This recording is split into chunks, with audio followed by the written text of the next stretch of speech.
हरिया अपनी पत्नी माया और पिता के साथ रहता था। हरिया के पिता की तबीयत हमेशा खराब रहती थी। हरिया गांव में मजदूरी करके अपने परिवार का देखभाल करता था। दिन उसकी पत्नी माया ने जी बाबूजी की हालत दिन ब दिन बिगड़ती जा रही है। अब तो दवा लेनी ही पड़ेगी, नहीं तो कुछ भी हो सकता है। माया, मेरे पास दवा लाने के लिए एक भी रुपया नहीं है और खेत भी बंजर पड़ा है। अब तो कोई रास्ता ही नजर नहीं आ रहा। जी एक बार जमींदार मोहन दास के पास जाकर देखो, शायद हमारी हालात देखकर उसे दया आ जाए, क्योंकि वह पहले से ही गांव वालों की मदद करता आ रहा है। हाँ माया, तुम सही कहती हो।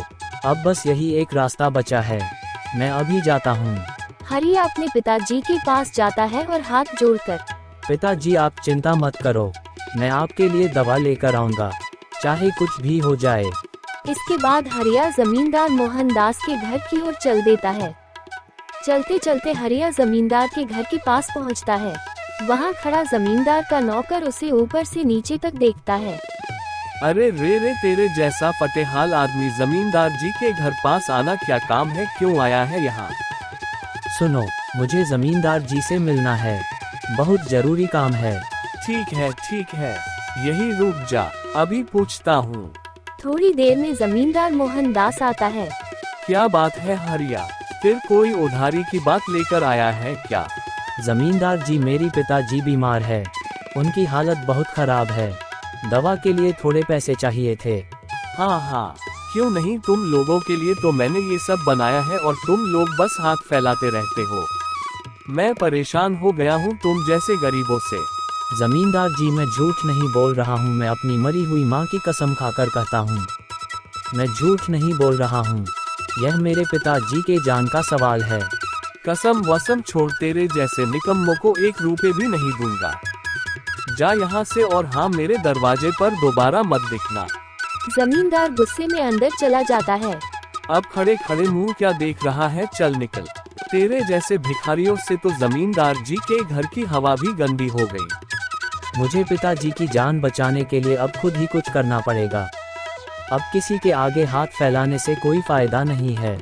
हरिया उदास मन से घर वापस आ जाता है। माया चूल्हे के पास बैठकर खाना बना रही थी। हरिया के पिता दर्द से कराह रहे थे। हरिया थका हारा अंदर आता है। जी क्या हुआ, आप इतना परेशान क्यों हैं? क्या हुआ, जमींदार ने कुछ मदद की या नहीं? हरिया चुपचाप खड़ा रहता है। बोलो ना, आखिर हुआ क्या? माया, जमींदार ने मना कर दिया और मेरी बहुत बेइज्जती भी की। ये सुनकर माया की आंखें भर आती हैं। गरीब होना भी कितना बड़ा अपराध है इस समाज में। क्या गरीबों के लिए जिंदगी का कोई मोल नहीं है? जी क्या गरीब पाप है? माया, जो भी हो, लेकिन अब भीख नहीं मांगूंगा, चाहे मजदूरी करूं या जंगल से लकड़ी काट कर लाना ही क्यों ना पड़े, पर पिताजी की दवा लाकर ही रहूंगा। हरिया पिताजी के सिर पर हाथ रखता है। पिताजी, आप बिल्कुल ठीक हो जाओगे, यह आपके बेटे हरिया का वादा है। अगली सुबह हरिया जल्दी सुबह अपने घर से जाते समय माया ने हरिया को जी खाना तो खाकर जाते, भूखे पेट काम कैसे करोगे? माया, तुम मेरी चिंता मत कर, बस तुम पिताजी का ख्याल रखना, मैं शाम तक कुछ ना कुछ करके ही लौटूंगा। अब वक्त है कुछ कर दिखाने का। हरिया गांव के बाहर आटे की मिल पर चलते चलते पहुंचा। सेठ जी, मुझे काम चाहिए, कुछ भी करवा लो, बस पिताजी की दवा के लिए पैसे चाहिए। काम तो है, लेकिन मजदूरी बहुत कम है। करना चाहता है तो लग जा, आटे की बोरी रख। कर लूंगा सेठ जी, पिताजी के जान का सवाल है, किसी कीमत पर पीछे नहीं हटूंगा। इसके बाद हरिया बोरियों में आटा भर कर रखने लगा और सर पर रखकर धोने लगता है। कुछ ही देर में उसके शरीर से पसीना बहने लगता है, लेकिन फिर भी वह काम करता रहता है। उधर हरिया के घर में माया पिताजी को पानी पिला रही थी। हरिया के पिताजी की हालत कमजोर थी। बहू, हरिया कहाँ गया है? दिखाई नहीं दे रहा है। बाबूजी आपकी दवा के लिए पैसे कमाने गए हैं और कह कर गए हैं कि आज खाली हाथ नहीं लौटूंगा। हे भगवान, मेरे बेटे हरिया को सलामत रखना, उसने कभी दुख नहीं दिया। आटे के मिल पर शाम के समय हरिया काम करके बुरी तरह थक गया था। उसके हाथ तेजों से दर्द कर रहा था। तभी सेठ उसे बुलाकर कुछ पैसे देता है। ये ले आज की मजदूरी। बस इतने ही बनते हैं। धन्यवाद सेठ जी, पिताजी की दवा के लिए यही काफी है। और हाँ, कल फिर आऊँगा। हरिया थका हुआ था। हाथ में कुछ नोट थे जो मजदूरी के बदले मिले थे। उन्हें लेकर हरिया तेजी से घर की ओर लौट रहा था ताकि पिताजी की दवा ला सके। बस अब दवा लूंगा और पिताजी को दे दूंगा। आज वह ठीक हो जाएंगे। हे भगवान, बस अब कोई बाधा मत डालना। सूर्य ढल चुका था और अंधेरा फैल रहा था। गांव और बाजार के बीच का रास्ता सुनसान था। हरिया जल्दी जल्दी चल रहा था। तभी झाड़ियों से दो चोर निकलते हैं। एक के हाथ में डंडा, दूसरे के पास चाकू था। दिल ना दिया, बोलो ना बोलो, क्या किया? ले बेटा, अबे और रुक जा। कहाँ जा रहा है इतनी जल्दी में? धूम भैया, मैं गरीब आदमी हूँ। बस पिताजी की दवा लेने के लिए जा रहा हूँ। दवा के लिए पैसे हैं तो हमें भी दे दे, हमारा भी भला हो जाए। हमें भी इलाज कराना है अपनी भूख का। चल, सुन लिया हो तो चुपचाप पैसे दे, वरना यही तेरा काम तमाम कर देंगे। इसके बाद चोर पैसे छीनकर भाग जाते हैं। हरिया खड़ा रह जाता है और वही जमीन पर बैठकर रोने लगता है। उसकी आंखों से आंसू बह रहे थे। आसपास अजीब सन्नाटा था। अब किस मुंह से घर जाऊं? पिताजी पूछेंगे दवा लाया तो क्या कहूंगा कि तुम्हारा नाकारा बेटा कुछ भी नहीं कर सका। नहीं, मैं अब किसी को मुंह नहीं दिखा सकता, पिताजी को भी नहीं और माया को भी नहीं। हरिया वहाँ से उठकर धीरे धीरे जंगल की ओर कदम बढ़ाता है। उसका मन टूट चुका था। चलते चलते वह एक बड़े पत्थर के पास पहुँचता है और उस पर बैठ जाता है। काश इसी जंगल में कहीं मैं खो जाऊं। कोई पहचाने भी नहीं, ना पिताजी ना पत्नी। तभी दूर से एक आवाज सुनाई देती है। ऐ बच्चा, यहाँ क्या कर रहा है? हरिया चौंकता है और चारों ओर देखता है। सामने से एक बुजुर्ग दादी पास आ रही थी। बेटा, तुम इतनी रात गई इस घने जंगल में क्या कर रहे हो? कुछ भी नहीं दादी अम्मा, पिताजी बीमार है, पत्नी घर पर है और आज जब कुछ कमाया तो वो भी चोर लूट ले गए। अब किस मुंह से घर जाऊं? तुम भाग कर जंगल आए हो बेटा, जीवन से हार मान लेना ही समाधान नहीं होता है। ये बात तो सही है दादी अम्मा, पर अब कोई रास्ता भी तो नहीं मिल रहा है। बेटा, जीवन में कठिनाइयाँ हर किसी पर आती हैं और जो झुकता है वो वही मिट जाता है, पर जो खड़ा रहता है वही इतिहास बनाता है। दादी अम्मा, पर मेरे पास कोई सहारा नहीं, ना पैसा ना कोई मदद, मैं क्या करूं? बेटा, मदद वही मिलती है जहाँ विश्वास होता है। तूने भगवान के भरोसे छोड़ दिया है क्या? दादी अम्मा, भरोसा तब तक होता है जब तक पेट में अन्न हो और पिताजी के लिए दवा। अच्छा सुन, इस जंगल के पूरब दिशा में एक पुरानी गुफा है। लोग कहते हैं वहाँ एक रहस्यमय दीपक है जो किसी सच्चे और मेहनती व्यक्ति को वरदान देता है। गुफा दीपक, क्या वो असली है? हाँ, यदि किस्मत पर भरोसा हो तो असंभव भी संभव हो जाता है। पर याद रख, वहाँ तक पहुँचने के लिए आत्मविश्वास और सच्चे इरादों की जरूरत है। एक हरिया माला लेता है। उसके चेहरे पर हल्का सा विश्वास लौटता है। हरिया दादी अम्मा को प्रणाम करता है। दादी अम्मा धीरे धीरे अदृश्य हो जाती है। हरिया गुफा की ओर जाने लगता है। लगता यही मेरी परीक्षा है। पिताजी को बचाने के लिए मुझे अब इस गुफा को खोजना ही होगा। वो तेजी से गुफा की दिशा में चलता है। उधर माया पिताजी के पास बैठी थी। पिताजी की हालत रात भर में और बिगड़ गई थी। उसकी आंखों में चिंता थी। ए जी, आप कहाँ हो? इतनी रात हो गई, अभी तक नहीं आए। ना कोई खबर, ना कोई संदेश। पता नहीं कुछ खाया भी होगा या नहीं। उसकी आंखें भर आए। पिताजी कराह रहे थे। पिताजी, हिम्मत रखिए, वो जरूर आएंगे। वो ऐसे कैसे अकेला छोड़ सकते हैं हमें?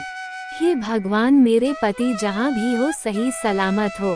मुझे रुकना नहीं है जब तक मैं वहाँ पहुँच ना जाऊँ। कुछ दूरी पर उसे एक बड़ी चट्टान दिखाई देती है जिसके पास एक गुफा का द्वार था। वह जल्दी से वहाँ पहुँचता है। गुफा के द्वार पर किसी की एक पुरानी मूर्ति थी। मैं सच्चा हूँ, पिताजी को बचाने की आस ही मेरी सच्चाई है। हरिया जैसे ही अंदर कदम बढ़ाता है, तेज आवाज गूंजती है। रुक जा मनुष्य, पहले अपनी इरादे और साहस की परीक्षा दे। 2 प्रश्नों के उत्तर दे, तभी भीतर प्रवेश संभव है। क्या प्रश्न? अच्छा ठीक है, पूछो, मैं हर परीक्षा देने को तैयार हूँ। पहला प्रश्न बता, यदि तुझे वह दीपक मिले और तू पिताजी को ठीक कर दे परंतु बदले में तुझे कभी अमीर ना बनने दिया जाए तो क्या तू दीपक लेना चाहेगा? हाँ, मैं अपने पिताजी के जान के बदले 7 जन्म तक गरीब रह सकता हूँ। बहुत बढ़िया है। प्रश्न दूसरा, अगर तुझे एक हीरे का थैला दिया जाए और कहा जाए कि तू पिताजी को भूल जा, तो क्या तू हीरे का थैला लेगा? जिसने मुझे चलना सिखाया, जिसने खुद भूखे पेट रहकर मुझे खाना खिलाया, उस पिताजी को छोड़कर अगर मैं हीरे का थैला लूं तो मैं इंसान नहीं। तू ही वह सच्चा इंसान है जो दीपक तक पहुंच सकता है। हरिया भीतर प्रवेश करता है। गुफा के भीतर एक विशाल कक्ष था। उसमें एक छोटा सा दीपक जल रहा था। यही वह दीपक है जो मुझे चाहिए। वह धीरे से हाथ बढ़ाता है। तभी हे मनुष्य, तू सच्चा है, पर मेरी शक्ति को पाने के लिए तुझे कुछ त्याग करना होगा। अपने किसी प्रिय का त्याग। क्या तू इसके लिए तैयार है? प्रिय का त्याग? मैं पिताजी के लिए सब कुछ छोड़ सकता हूँ, पर किसका त्याग करना होगा? माया, तेरी पत्नी या पिता जिनके लिए तू आया है, दोनों नहीं बच सकते। तुझे एक को चुनना होगा। ये सुनकर हरिया के चेहरे पर जैसे दुख का पहाड़ टूट पड़ता है। वह कांपते हुए जमीन पर बैठ जाता है। क्या पिताजी को चुनूं, जिसने मुझे चलना सिखाया, या माया को, जिसने हर कठिनाई में मेरा साथ दिया? हे भगवान, ये कैसी परीक्षा है। उसकी आंखें बंद हो जाती हैं। फिर वो उठ खड़ा होता है। अब नहीं कर सकता। अगर तुम्हारी शक्ति पाने के लिए मुझे किसी अपनों को खोना पड़े तो मैं ऐसी शक्ति नहीं चाहता, क्योंकि मैं अपनों को नहीं ठुकरा सकता। अगर मारना ही मेरी किस्मत है तो मैं उसी को गले लगाऊंगा, पर अपनों का त्याग नहीं करूंगा। हरिया, तू सच्चा बेटा है, सच्चा पति और सच्चा मनुष्य है। मैं तुझे आशीर्वाद देता हूँ। तेरे पिताजी पूर्ण रूप से स्वस्थ हो जाएंगे। इसके बाद हरिया दीपक को हाथ में लिए गुफा से बाहर निकलता है। उसके चेहरे पर शांति और सुकून था। रुको, वो दीपक मुझे चाहिए। मेरे पिता मृत्यु की कतार पर है। उन्हें बचाने का एकमात्र उपाय यही दीपक है। हरिया चौंक कर उसे देखता है। युवक हरिया के सामने हाथ जोड़कर, मैं आपसे भीख मांगता हूँ, कृपया ये दीपक मुझे दे दो। अगर ये दीपक नहीं मिला तो मेरे पिताजी नहीं बचेंगे। हरिया के मन में हलचल मच जाती है। वह दीपक को देखता है और फिर युवक को। भाई, मैंने ये दीपक बहुत कठिनाई से पाया है। ये दीपक मेरे लिए भी जीवन का वरदान है, क्योंकि मेरे पिता भी मौत के दरवाजे पर है। सुनो, मैं एक राजकुमार होकर भी सिर्फ एक बेटा बनकर ये दीपक मांग रहा हूँ। दोनों की आंखें मिलती हैं। चुप्पी छा जाती है। हरिया दीपक को देखते हुए सोचता है, अगर इस दीपक की शक्ति केवल एक बार की है तो क्या मैं किसी पिता को उसके बेटे से छीन लूं? ले जाओ। किसी का प्राण बचाना दीपक की सबसे बड़ी पूजा है। जैसे ही हरिया दीपक युवक को देता है, दीपक स्वयं आसमान में उठ जाता है और एक तेज रोशनी में बदल जाता है। दोनों हैरान होकर देखते हैं। तभी एक दिव्य स्वर गूंजता है, हे हरिया, तेरे निस्वार्थ त्याग ने मेरा चमत्कार दुगना कर दिया है। अब मेरी शक्ति सीमित नहीं, मैं अब 2 जीवन बचा सकता हूँ। वह चमत्कारी दीपक 2 भागों में बदल जाता है। एक दीपक युवक के हाथों में चला जाता है और दूसरा हरिया के हाथों में चमक उठता है। दोनों एक दूसरे की ओर देखकर मुस्कुराते हैं। राजमहल में राजा बिस्तर पर पड़े थे। राजकुमार दौड़ते हुए अंदर आता है। राजकुमार द्वारा लाए गए दीपक से निकलती ऊर्जा राजा को छूती है। कुछ क्षणों में राजा की सांसें तेज होती हैं और आंखें खुल जाती हैं। पिताजी, आप ठीक हो गए। हे भगवान, तेरा बहुत बहुत धन्यवाद। पर बेटा, ये तू कैसे लाया? पिताजी है एक साहसी और सच्चा युवक जिसने अपना दीपक त्याग कर आपकी जान बचाई। उसका नाम हरिया है और वो सच्चा है। अच्छा, अगर ऐसा है तो उस युवक को दरबार में बुलाया जाए। हम उस युवक को अपनी इस जीवन दान के बदले उसे कुछ देना चाहते हैं। उधर गांव में माया आंगन में खड़ी थी। अचानक हरिया सामने दिखाई देता है। उसके हाथ में दीपक था और आंखों में संतोष। माया हैरान हो जाती है। ए जी, आप अब तक कहाँ थे? मैंने तो उम्मीद ही छोड़ दी थी। और ये दीपक, ये क्या है? चलो बैठो माया, मैं तुम्हें सब बताता हूँ। यह कोई साधारण दीपक नहीं, ये चमत्कारी दीपक है। हरिया पूरी कहानी विस्तार से बताता है। चोरों द्वारा लूटे जाने से लेकर गुफा और राजा के बेटे से हुई भेंट तक माया शांत होकर सब सुनती है। आपने इतना कुछ सहा और फिर भी किसी का भला सोचा। हाँ, कभी कभी त्याग ही सबसे बड़ा फल देता है। इसके बाद दोनों पिताजी के पास जाते हैं। हरिया दीपक को पिताजी के सिर पर रखता है। दीपक से एक कोमल सुनहरी रोशनी निकलती है और पिताजी के पूरे शरीर को छू जाती है। कुछ ही क्षणों में पिताजी की सांसें तेज हो जाती हैं और उनकी आंखें खुल जाती हैं। हरिया बेटा तू लौट आया। पिताजी के पैरों से लग जाता है। माया भी आकर पिताजी के पास बैठ जाती है। तू धन्य है बेटा, तेरी मेहनत, तेरे आंसू और तेरी आस्था मुझे फिर से जीवन दे गई। तभी दरवाजे पर एक सैनिक आते हैं और दरवाजा खटखटाते हैं। हरिया बाहर आता है। हरिया जी नमस्कार, राजा साहब ने आपको राजमहल बुलाया है।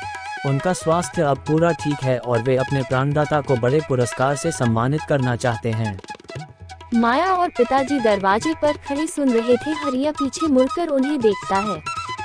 जा बेटा, आज तेरी मेहनत रंग लाई है। इसके बाद सैनिक हरिया को लेकर राज दरबार में पहुंचते हैं। गांव वाले माया और हरिया के पिताजी भी वहां थे। हे हरिया, तूने जो किया वो कोई राजा भी नहीं कर सकता। मैं तुझे आज राज्य का मानव रत्न घोषित करता हूँ। और हाँ, मैं तुझे 7 बीघा जमीन, एक सुंदर मकान और बाजार में व्यापार की दुकान देता हूँ।